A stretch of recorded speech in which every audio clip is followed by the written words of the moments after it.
Just to give you a feeling for how crowded things are for Mizzou athletics this month, I took a look at the schedule for the weekend of March 26th. Come on, join me.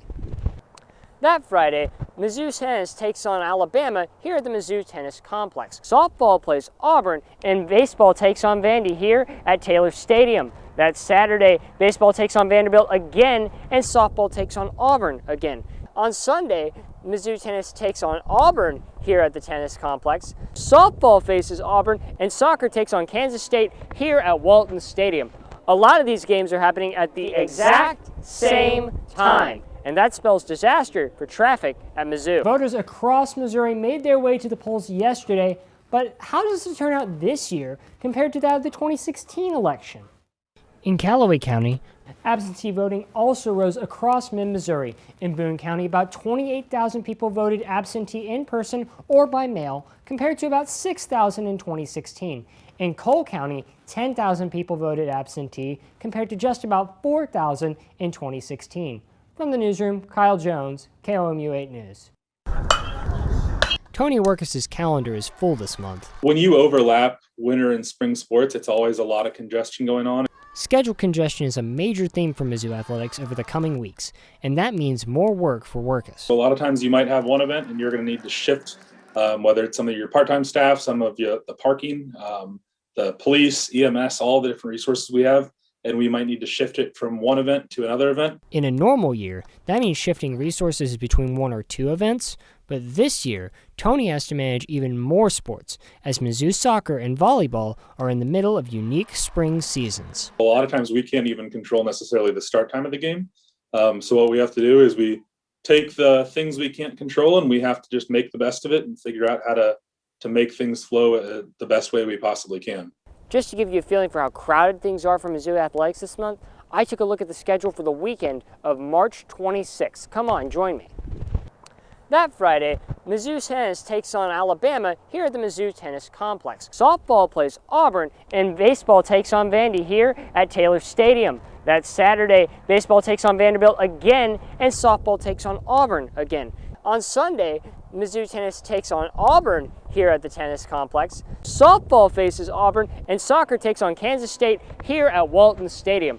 A lot of these games are happening at the exact same time, and that spells disaster for traffic at Mizzou. One of our police officers that helps a lot with traffic and oversees that area always jokes that the worst thing we can do for events is when people are coming and going at the same time. On top of traffic, Workis and his crew also have to keep COVID-19 in mind.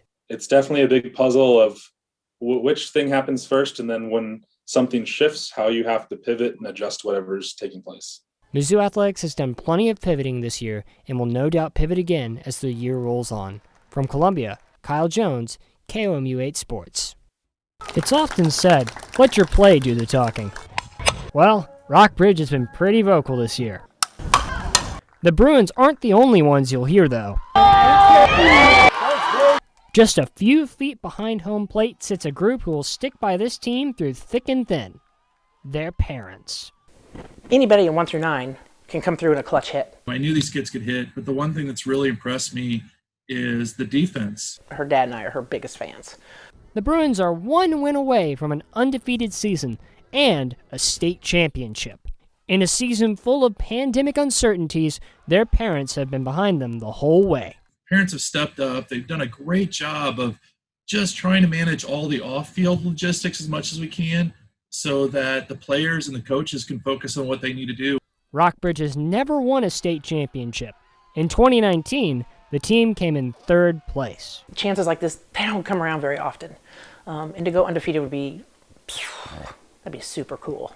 From Columbia, Kyle Jones, KOMU 8 News. Heading to the pool for the first ever girls CMAX swim and dive tournament. Hickman, Rockbridge, Battle, and Smith Cotton racing for gold in Columbia. Let's start with the 200-yard freestyle relay. Hickman and Rockbridge are neck and neck through the final stretch. Nothing to separate the two swimmers. They race for the finish line, and Rockbridge takes it by less than half a second. To the 400-yard relay, final event of the night, and Hickman is looking to seal the team win. The QPs jump out to a great start and never look back, leading wire to wire to win the tournament.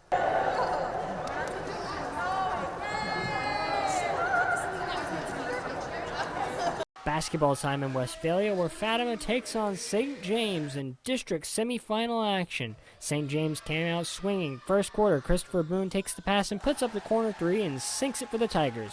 Later in the first, Boone setting up Groover for his own corner three. Groover had 14 points in the first half alone. To the fourth quarter, Fatima trailed by 11 at one point, but managed to come back. Nathan Lehman grabs the tough layup for the Comets, but the effort wasn't enough. St. James takes the upset win 61-54 and moves on to the district championship. This one cracked to the left, deep towards the fence, back to the wall. It is a goner. Touch 'em all, Donovan Sudi. Home run, Joplin. And just like that, it's 8-7. One-run ball game here in the bottom of the 7th inning. Faltine over to Zubia, brings up Peter Zimmerman, the designated hitter, who with 2 outs hits 143.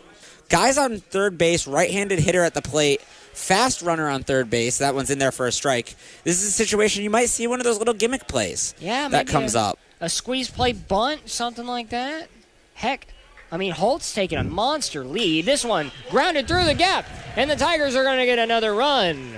Zimmerman trots to first. Holt trots on home, and it's 2-0 Missouri. Long ball on the free kick. Right into the middle of the box, headed out. A chance for a cross here in the middle of the box. It's a goal! Out of nowhere comes Jagan Crane, and he smacks that one into the back of the net. And William Woods leads 1-0. History at Faurot Field. Right in front of our eyes.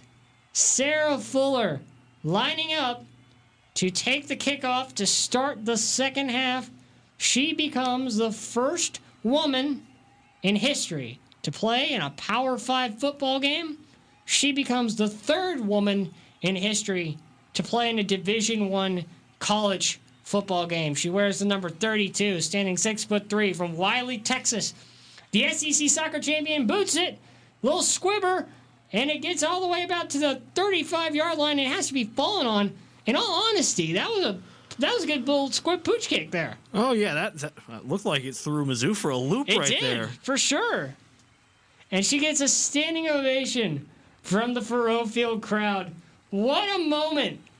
What a moment in the history of football and the history of sport for Sarah Fuller.